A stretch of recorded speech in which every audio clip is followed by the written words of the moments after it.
Hello YouTube family members, అందరికీ నమస్తే అండి. Welcome to my channel happy mother.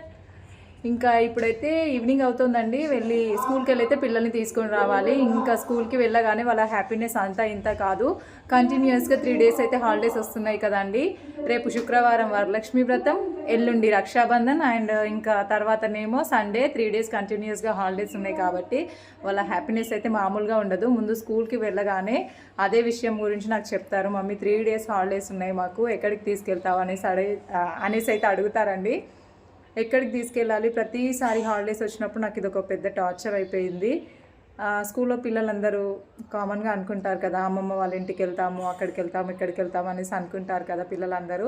So ఇంకా మాటలు విన్న మా పిల్లలు ఇలా స్కూల్కి సెలవులు వచ్చాయి అనేసరికి మమ్మీ మనం కూడా అమ్మమ్మ వాళ్ళ ఇంటికి వెళ్దాము, మనం అక్కడికి వెళ్దాం, ఇక్కడికి వెళ్దాం అనేసి అయితే అడుగుతూ ఉంటారండి.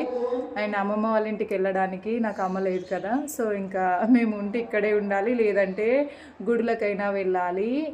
దీనికి మించి ఇంకా అసలు ఎక్కడికి వెళ్ళడానికి మాకైతే ఆప్షన్ లేదు. అండ్ ఇంకొకటి ఏంటంటే, ఒకవేళ మా పిల్లలకు హాలిడేస్ వచ్చి ఎక్కడికి వెళ్ళాలి అనన్నా మా వారికి లీవ్స్ ఉన్నాయండి. తనకు లీవ్ దొరకడం చాలా కష్టం. సో ఇంకా ఎక్కడికి వెళ్ళలేము, ఇక్కడే ఉండాలి. చూడాలండి, ఇంకా పిల్లల్ని ఎక్కడికైనా బయటికి తీసుకువెళ్ళాలి అనుకుంటే మా వారికి ఒక లీవ్ అయితే శాంక్షన్ అవ్వాలి. అప్పుడే మేము బయటికి వెళ్ళగలుగుతాము. అండ్ నెక్స్ట్ మినీ వ్లాగ్తో మళ్ళీ కలుస్తానండి. ఉంటాను. టాటా. టాటా చెప్పు ఫ్రెండ్స్కి. చెప్పు. టాటా చెప్పకపోతే వాళ్ళు బాధపడతారు. చెప్పు టాటా చెప్పు. టాటా.